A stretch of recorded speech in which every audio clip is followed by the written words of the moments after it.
Нийслэлийн цэцэрлэгт хамрагдах хүсэлтийн 2 дугаар шатанд хүсэлтээ илгээх заавар.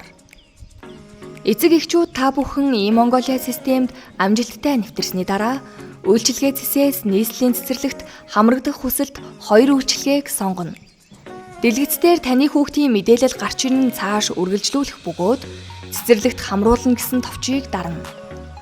Хэрэв та төр оршин суугчаар бүртгүүлэх бол өөрийн амьдарч буй хороон дээр очиж хүн ам өрхийн мэдээллийн сангийн бүртгэлээ шинжилэн хийлгэснээс хойш хүсэлтээ илгээх шаардлагатайг анхаарна уу? Үүний дараа өөрийн төр оршин суугаа хаягийн мэдээллийг нягтлан бичигдээгүй бусад талбаруудыг бүглэн хүсэлтээ илгээгээрэй. Хэрэв та үндсэн хаяг дээрээс хүсэлтээ илгээх бол цэцэрлэгт хамруулна буюу төр оршин суугчийн хаягийн бүртгэлээр хүсэлт илгээхгүй гэсэн сонголтыг дарж утасны дугаараа бичиж хүсэлтээ илгээнэ. Таны хүүхэд цэцэрлэгт аль хэдийн бүртгэлтэй бол дахин хүсэлт илгээх боломжгүй бөгөөд тухайн цэцэрлэгээс хасалт хийлгэсний дараа энэхүү үйлчилгээг авах боломжтойг анхаарна уу? Цэцэрлэгийн хүсэлтийг цахимаар шийдэе. e-Mongolia